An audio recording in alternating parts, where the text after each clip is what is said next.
Welcome to the YWAM Tyler audio podcast. We are very happy that you tuned in, and we hope that this episode will benefit you in your walk with God. Every episode of this podcast will be different with teachings, devotionals, or interviews. It is our heart to spread the message of missions and to see others inspired to partner with God. Here in the heart of East Texas, at one of YWAM's largest training centers, thousands of young people have developed a personal and intimate relationship with the God of the Bible. There is really nothing like hearing the voice of God for yourself and experiencing the adventure of partnering with Jesus.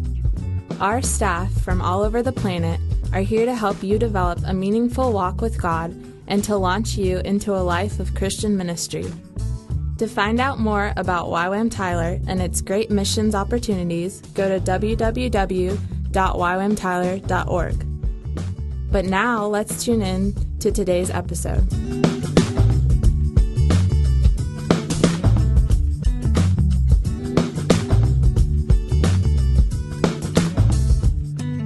Well, it is a great blessing to have Dean Sherman here each time he comes to visit, and we're very thankful that he's been able to come and share with us today at staff meeting. So, Dean, why don't you come on up and let's welcome Dean as he comes.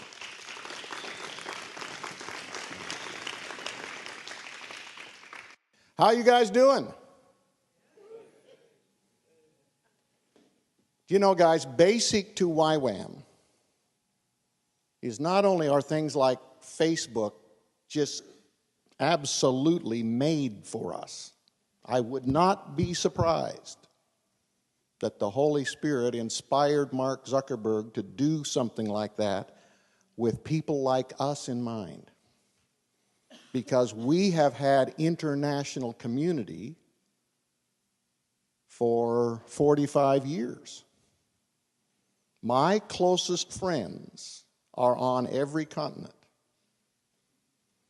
Now, in the same way that something like Facebook is just so basically YWAM and makes our community and our, I don't like to use the word organization really, but we are, our organization tighter and the ability to interface and really maintain friendships and pray for each other and be right on it to when the minute somebody has a problem, they can have thousands of people who know them and are bonded to them through the YWAM family to come together and just, you know, and you add to that your church back home or other relatives and so on. It's just amazing what we have going for us right now and the amount and power of prayer that can be marshaled in seconds.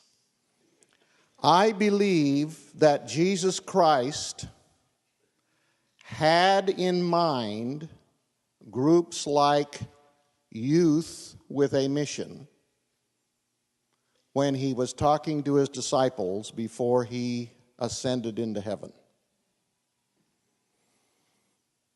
Because his disciples, as far as we know, were kind of YWAM type people. They were probably mostly in their 20s.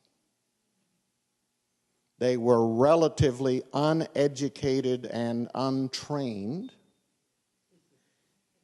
They had not come from ministry type backgrounds. They weren't Pharisees or scribes or priests.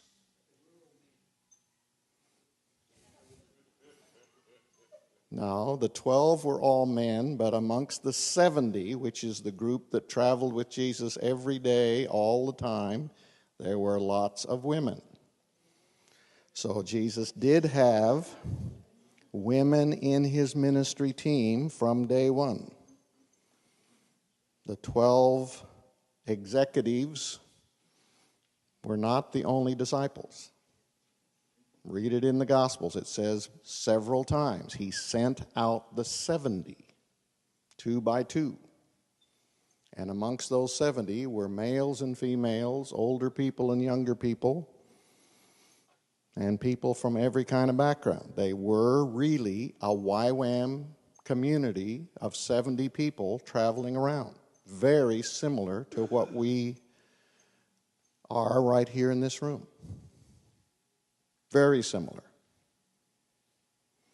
Now, Jesus in John 14 says, don't let your hearts be troubled.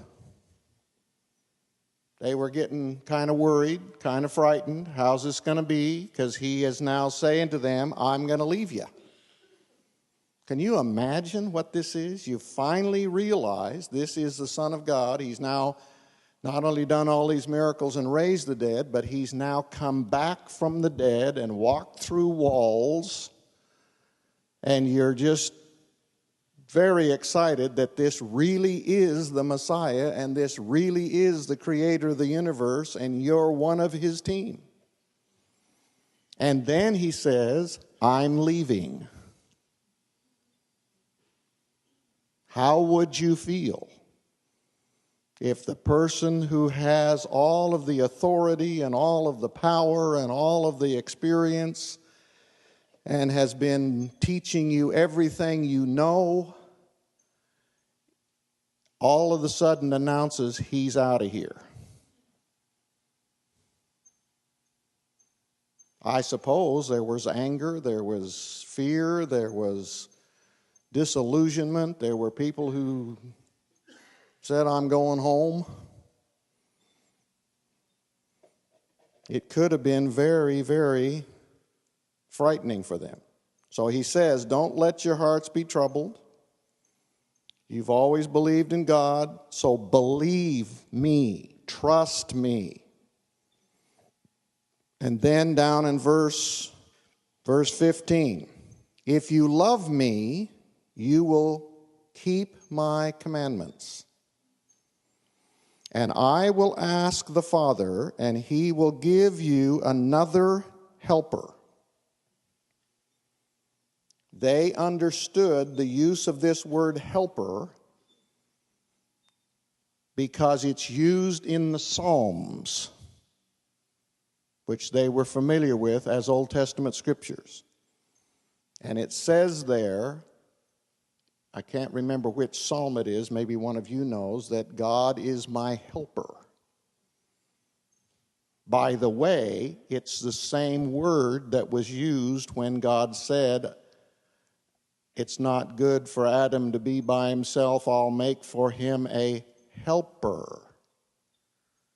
So just in case you thought that was an inferior person or a servant, remember, God refers to himself in the Psalms as the helper. So Jesus now has been their helper. That's how he refers to himself. I've been with you and I've been helping you get going in this Christian thing. And now I'm going to send you another helper, another being like myself, exactly like myself. I'm a miracle worker, he's a miracle worker. I know everything, he knows everything. So it's another helper. Not a helper, but another helper, meaning somebody exactly like me and exactly like the Father. Because the Father is called a helper in the Old Testament, and Jesus refers to himself as the helper, and now he's saying, I'm going to send you another helper. And he will be with you forever.